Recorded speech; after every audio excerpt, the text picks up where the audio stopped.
they wanted to play kickball.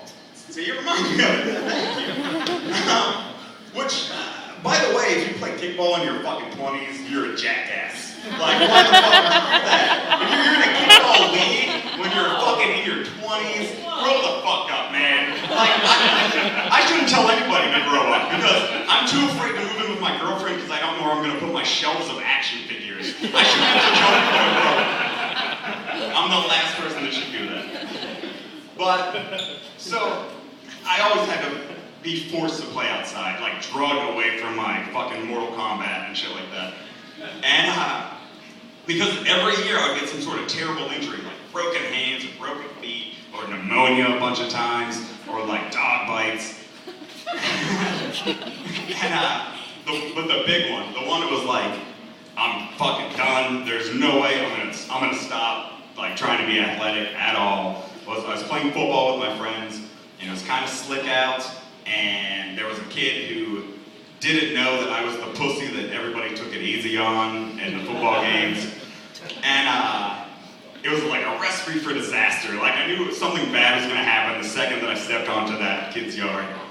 And but in a moment of glory, I caught the fucking ball, and I'm like staring at the ball. I knew it wasn't right at all, but I ran, and I almost got a touchdown, but I saw that kid like gaining on me, and like he just hit me hard, like really fucking hard. Hit me hard like as if he saw me fucking his dad. Like that's how hard that he hit me.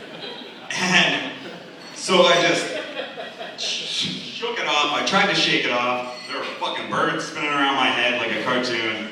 And I realized like I couldn't get up because my legs had done like a front to back split. Like I was balls down on the ground. And I was in pain. I laid there for like 15 minutes in horrible pain, but mostly in that terrible shock, because on like high on the list of people who shouldn't do splits are 11-year-old fat kids. I don't know if you've looked at the list, but it's very high up on that list. So I laid there for a while. Eventually I got help. I like hobbled home, but I knew something was horribly wrong inside of me, because this pain started like right here and just worked its way down further and further and further until it was right in this section. Like the place that a boy, like a normal boy, doesn't want pain, his balls. But I tried to pretend like everything was fine.